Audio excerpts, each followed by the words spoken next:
안녕하세요. 김작가 책방입니다. 오늘 소개할 책은 하버드 새벽 4시 반입니다. 지은이 웨이슈잉, 옮기니는 이정은, 출판사는 라이스 메이커입니다. 부제는 최고의 대학이 청춘에게 들려주는 성공 습관입니다.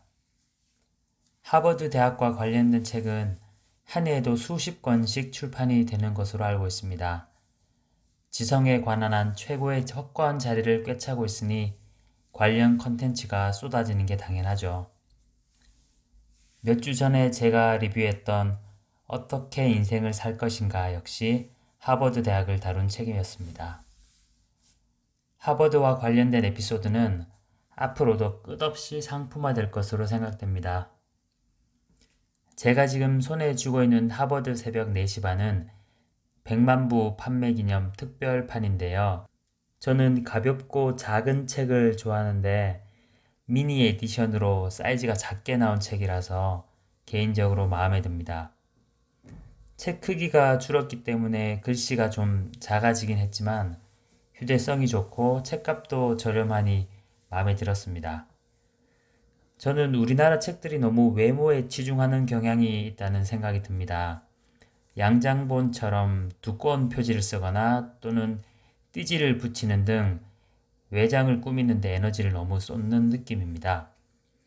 책 판매 부수에 영향을 끼치는 요인 중 하나가 디자인이라는 것은 이미 저도 잘 알고는 있지만 외장이 화려할수록 내용에 실망하게 되는 경우가 많아서 저는 좀 걱정이 됩니다.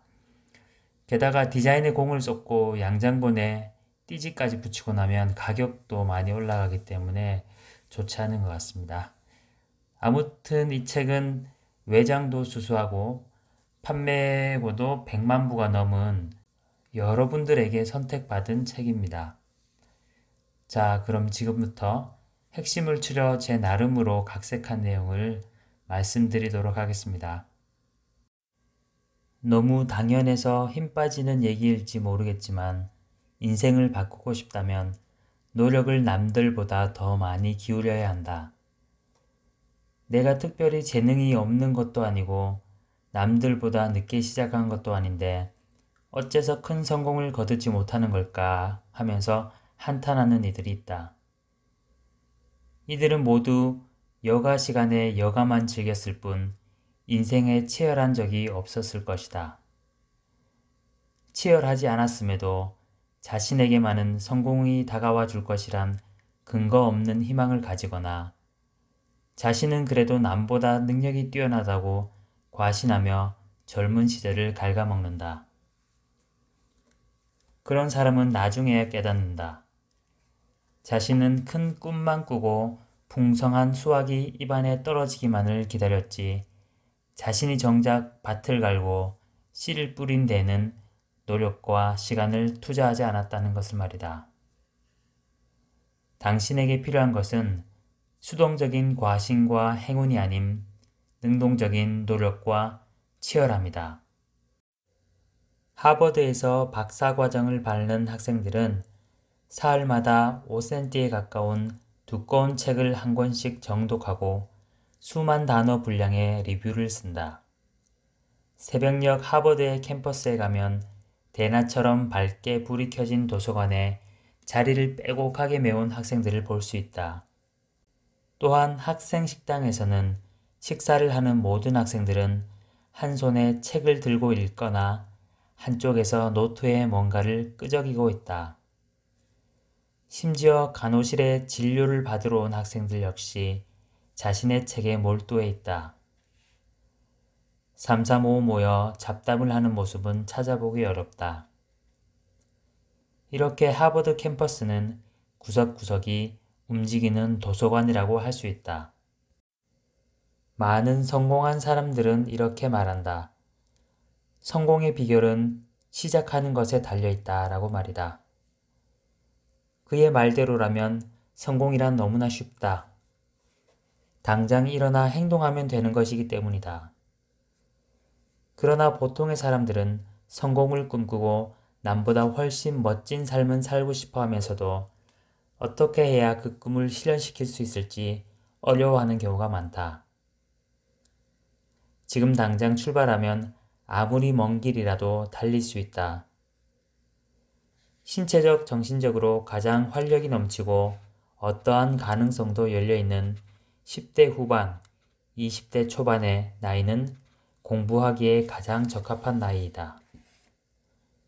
비교적 적은 시간과 힘을 들여도 새로운 사물을 받아들이고 학습하는데 큰 효과를 볼 수 있다. 그럼에도 불구하고 이 시기에 노력하지 않으면 인생 최고의 기회를 잃는 것과 같다. 행동하지 않으면 얻는 것도 없다는 사실을 반드시 기억해야 한다. 첫 걸음을 딛지 않으면 절대 도착점까지 갈 수 없다. 성공하고 싶다면 지금 당장 무언가를 해야 한다. 그리고 안일함을 버려야 한다. 행동과 안일함 가운데 무엇을 선택할 것인가? 우리가 창조적인 활동을 잘하지 못하는 이유는 창의력이 부족하거나 지능이 부족해서가 아니다. 너무 많은 것들에 속박당하고 있기 때문이다.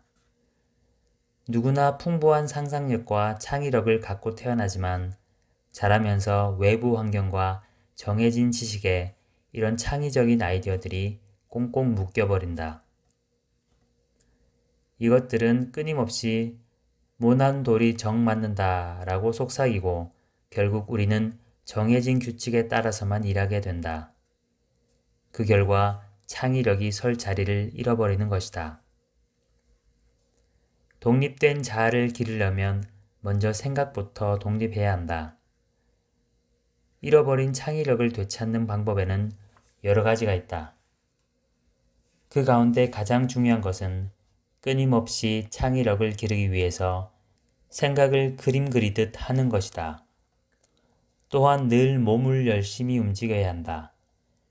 늘 등교하거나 출근하는 길이지만 항상 같은 방식과 같은 루트로만 가기보다는 새로운 방법으로 가보는 것은 어떨까? 또한 주변에 있는 어려운 문제들이 있다. 자꾸 들러붙는 얼린 버터 떼어내는 일이나 신발을 신고 벗을 때 낑낑대야만 하는 일 등 너무 일상적인 문제라서 이를 해결하려는 시도도 하지 않았던 일들을 해결하기 위해 열심히 몸을 움직여 보는 것이다.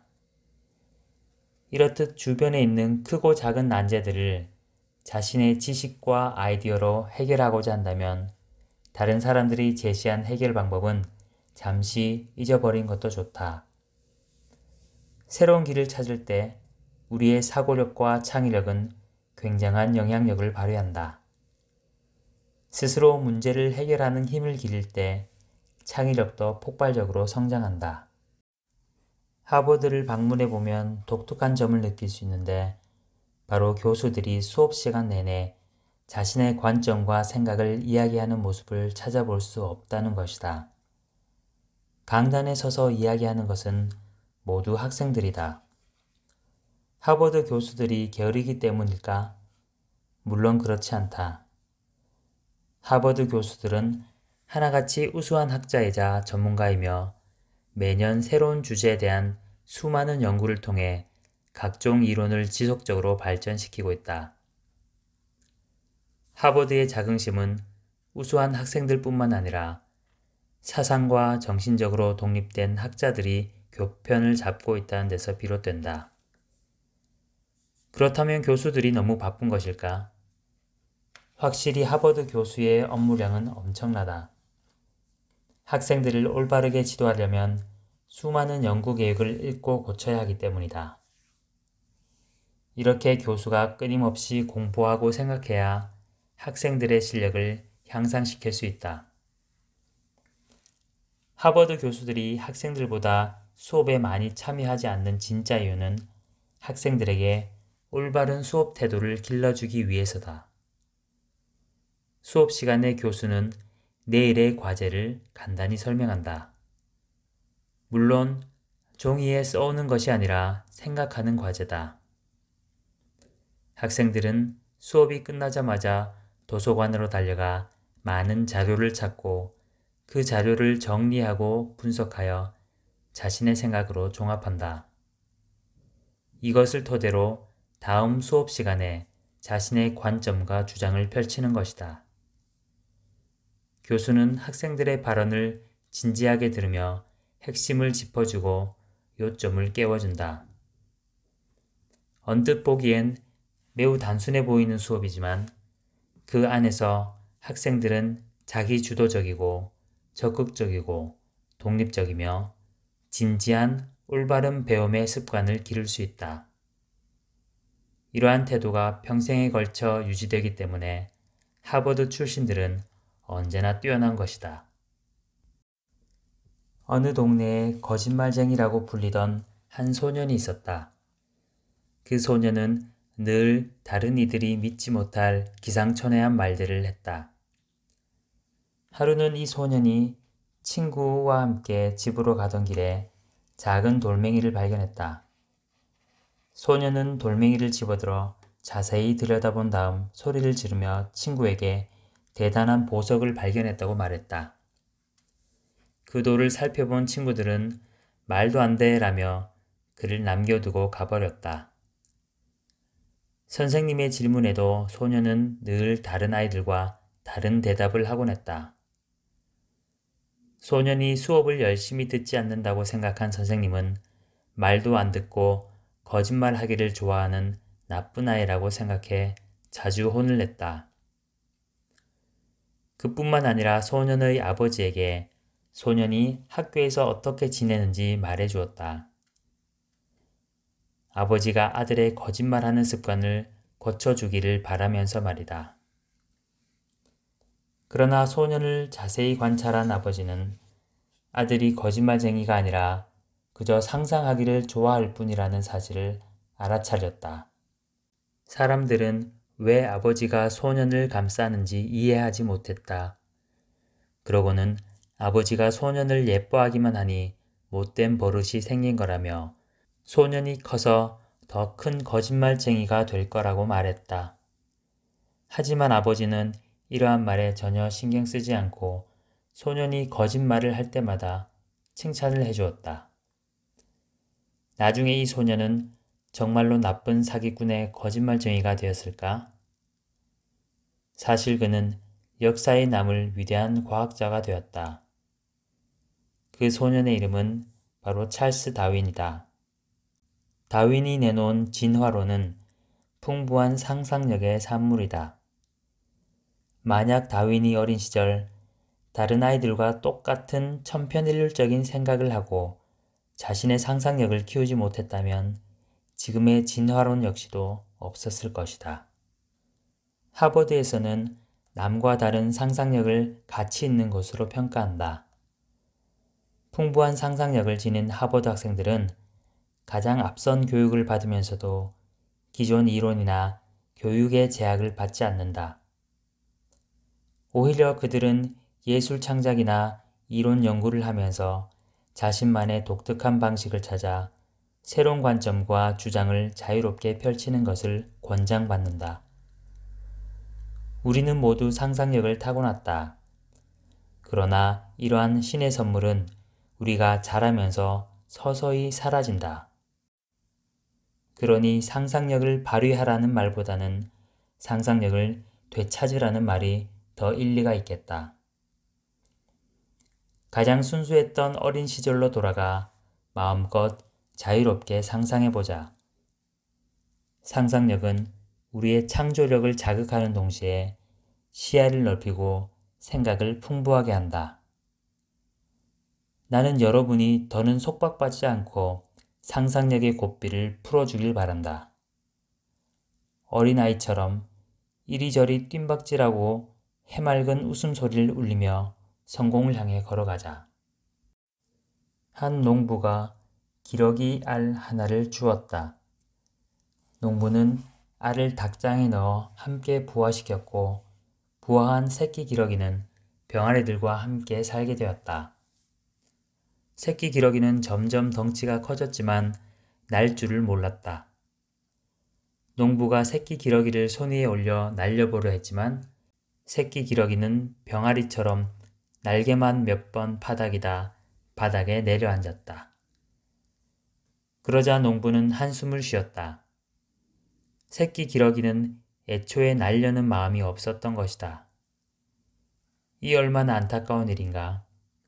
생각이 부족하면 날 수 있는 날개가 있어도 하늘을 날지 못한다.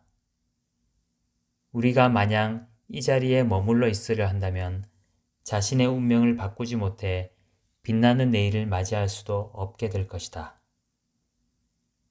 이 세상의 수많은 실패자는 치명적인 결함을 갖고 있다. 바로 정해진 규범만을 지키며 절대로 변화하지 않는 것이다. 이들은 생각과 행동이 정해진 틀에서 벗어나지 않기 때문에 진보도 발전도 없다. 이 세상에서 시간보다 냉정한 것이 또 있을까? 내가 아무리 그리워해도 시간은 나를 떠나버리고 어제의 기쁨이나 고통 속에 잠겨 있어도 시간은 이미 사라지고 없다. 그래서 나는 어제를 후회하거나 내일을 동경하지 않고 오직 오늘만을 꽉 잡고서 오늘의 일을 완성하기 위해 노력한다. 우리는 모두 밝은 미래를 꿈꾸고 있다. 인생을 헛되이 보내기를 바라는 사람은 아무도 없을 테니 말이다. 그렇다면 현재를 소중히 여기고 시간이 우리 곁에 머무는 동안 시간을 움켜잡으려 노력해야 한다. 한가하게 서 있다가 왜 나만 낙오되었지? 한탄하는 것은 누구에게도 동정을 살 수 없다. 시간을 헛되이 보내지 않으려면 시간 속에서 달리는 법을 배워야 한다.